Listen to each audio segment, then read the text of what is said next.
This morning we wake up to two interesting possibilities. A war with Korea and a kissing contest between Putin and Trump. Before we get to Putin and Trump, I think we need to talk about this North Korea thing and talk about it in real common sense, practical language. Yes, everyone on all the pundits and all the young folk that call themselves pundits and on TV claim we have no choice. We have no choice. We have to do this and we have to do that. Well, you know, there is no way that we can really, honestly, truthfully force China to do something. It's very simple, and it can be done, and it can be done quickly, and it can be done by the United States all alone. It doesn't need the entire United Nations, which is really a laughable scenario anyway. All we need to do is the following. We simply make it clear to China in plainest English, whether Donald John Trump tweets or whether Rex, whatever the hell Tillerson is, yes, I guess he's Secretary of State, sends a message to China. But the bottom line is really simply this. We tell China that as of, and I'm just going to arbitrarily pick a date, September 1st, if on September 1st, North Korea isn't actively reducing its nuclear abilities and capabilities, et cetera, and closing out its nuclear abilities, the United States of America will simply block 100% of all imports into the United States for any and all products coming from China. Let me say it again, very slowly. Block all products, every single one of them. Nothing from China will be allowed to come into the United States. Now, I know. You're going to then tell me that all of the people that work at Walmart, Target, and I don't know who else is even left, will lose their jobs because they can't get merchandise. Well, that's only partially true. Yes, there will be layoffs, but I have to say this to you about the layoffs. Even if the entire workforce of Walmart, which is considerable, was laid off, which won't happen because they still have groceries and they still have American-made products, European-made products. So it would be a transition. The press would go wild. But the bottom line is let's just make an assumption. Let's assume that 100,000 people in the United States of America lose their jobs.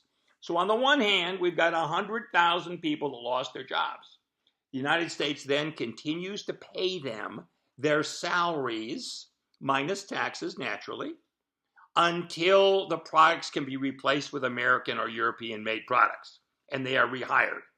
Now, would you rather see that happen than see 1 million people killed in South Vietnam, including our 27,000 troops? That's really the trade-off.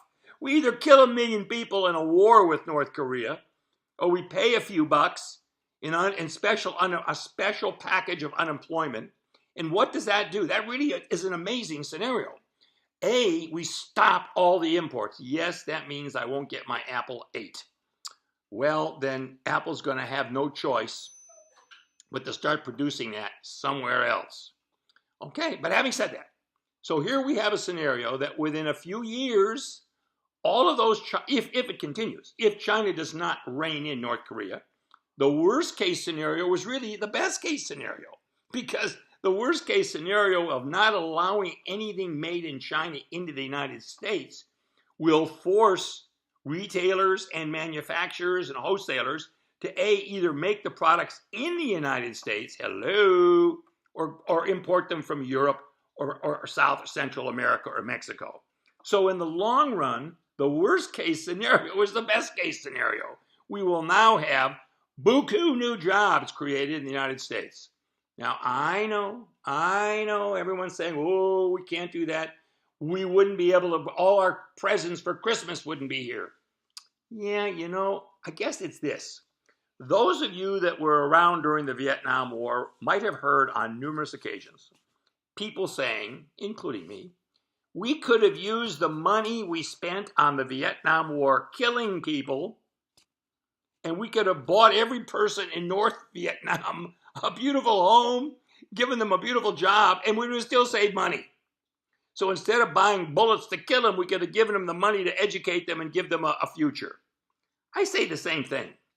Just as an example, let's all remember that we've spent almost $3 trillion with a T dollars on this farce of a war in Afghanistan and Iraq and now Syria and Libya. It's laughable. We're spending money like it was water going over Niagara Falls. The truth of the matter is just this. We do have an alternative, and the alternative is simply to once and for all break free 100% of everything we manufacture being manufactured in China. Yes, it'll hurt for a short period of time. And yes, it'll cost maybe a few dollars. But the bottom line is, it'll cost us a hell of a lot less in human lives. We don't want to blow up North Vietnam.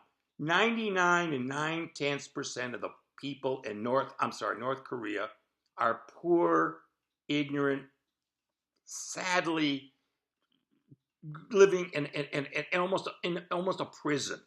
It's a backward nation. It's run by a vicious dictator. We don't want to kill those poor people. No way. Let's think of a way to fix this without anyone dying, maybe for a change. And how to do it one more time. We simply say to China, that's it, guys. Nothing you produce sets foot into the United States of America, period, the end. And that includes things that you own, that you make somewhere else and try and bring in. Oh, and by the way, not one of your banks will be recognized in the United States. Now, in closing, I want to make one other little teeny-weeny comment. We owe, the government of the United States owes the government of China hundreds of billions of dollars because they have been buying our paper for us to spend the money on. You know, maybe we also might want to tell China something like this. China, we're going to take our entire debt to you, and we're going to divide it up into 12 parts.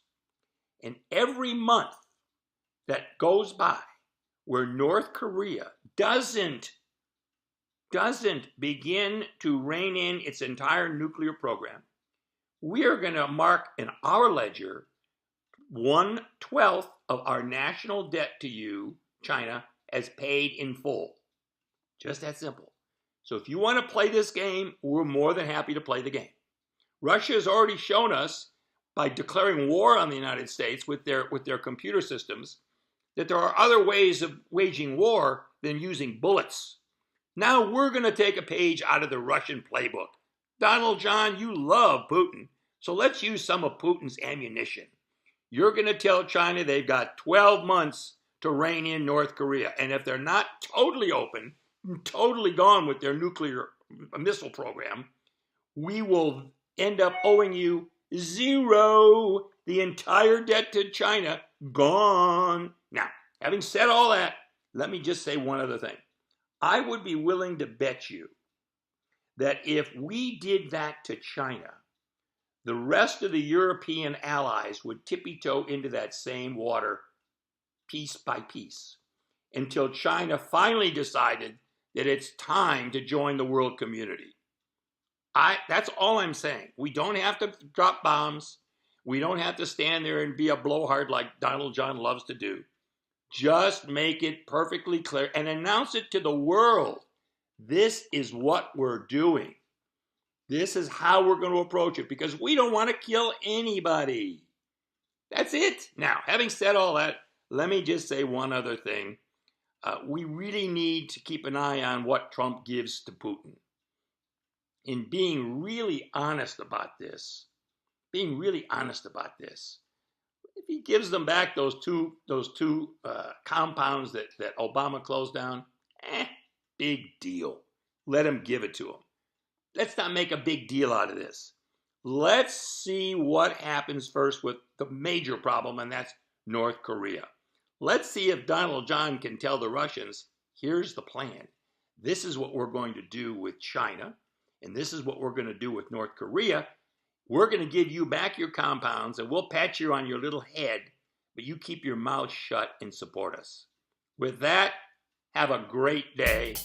I hope you enjoyed this, and I hope that you tell your friends about it, and I hope that you sign up. Take care and have a great, great, great day. Bye-bye.